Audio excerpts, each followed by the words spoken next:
Perhaps the most infamous ruler in Africa, who destroyed a promising country through his determination to cling onto power. Adored by some, but despised by others in Zimbabwe, although widely admired across Africa as a hero who stood up to the West. 1965, Rhodesia and Ian Smith's white settlers declare independence from Britain, an event that defined Robert Mugabe's life. The black majority resisted racist rule. In the cities and out in the countryside, where a vicious bush war raged for years, Robert Mugabe, a teacher turned activist, emerged from prison as an articulate leader of the independence struggle. We started the war in order to get our country, and we haven't got our country.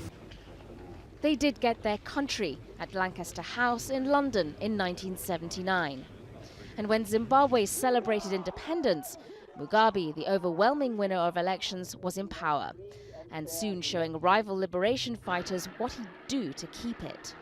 Matabeleland in the early 1980s, the opposition crushed, thousands killed in ethnic massacres, atrocities that were barely noticed abroad. They killed the people, they killed the people, they killed women and pregnant women, they just killed those pregnant women.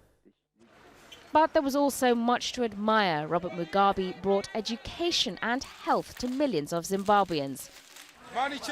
Although later the economy declined and the invasion of white farms in 2000 were a turning point, this time the world did notice. People said that this was going to happen, it was going to turn into a bloodbath, turn into another Congo. Maybe this is it.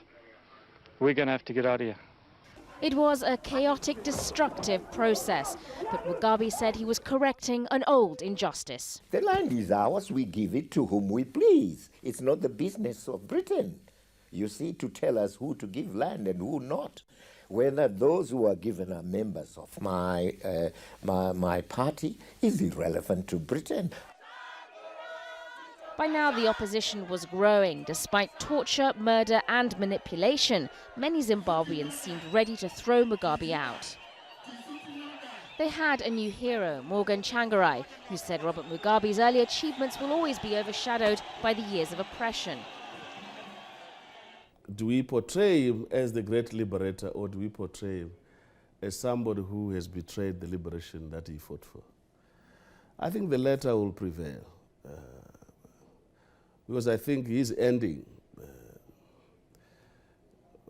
does not confirm the legacy he built in the earlier years of his political life. At one stage, the two rivals ended up in government together, although Mugabe made sure he kept the real power and Tsvangirai later returned to opposition.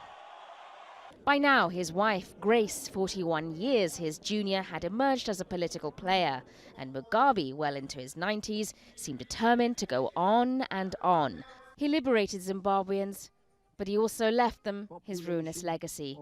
Sonia Gallego, Al Jazeera.